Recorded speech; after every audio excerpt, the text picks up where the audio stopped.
16-шы есеп. Велосипедші, ит және желаяқ екі нүктенің арасын 4 минутта, 5 минутта және 6 минутта сәйкесінше жүгіріп өтеді. Олардың жылдамдықтарының қатынасын табыңыз. Біз бірінші уақыттарының қатынасын жазып алайық. Бірінші Т велосипедші, Т ит және Т желаяқ. Сәйкесінше велосипед 4 минутта, ит 5 минутта және желаяқ 6 минутта жүгіріп өтеді дейді. Ал бізге олардың жылдамдықтарының қатынасы керек, яғни велосипедшінің жылдамдығы, иттің жылдамдығы және желаяқтың жылдамдығы. Біз бұны километр сағат немесе метр секунд арқылы таба алмаймыз, себебі бізде мұнда қашықтық берілмеген, мұнда тек уақыттары ғана берілген. Бірақ біз оны қатынас арқылы өрнектей аламыз.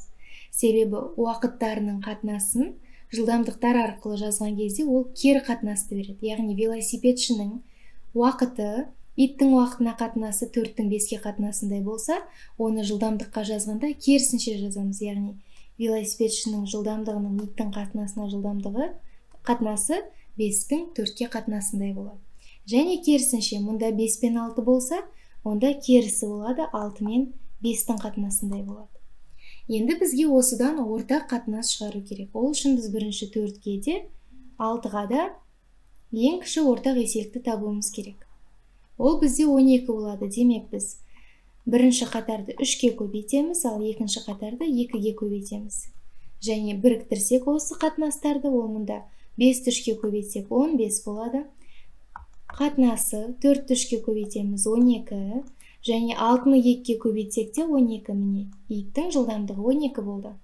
Және тағы қатынас 5-ті 2-ке көбейтеміз 10. Демек, велосипедшінің, иттің және желаяқтың жылдамдықтарының қатынасы 15-тің 12-ге және 12-нің 10-ға қатынасындай. Осы үш санның қатынасындай. Онда нұсқалардың ішіндегі дұрысы А нұсқасы болады.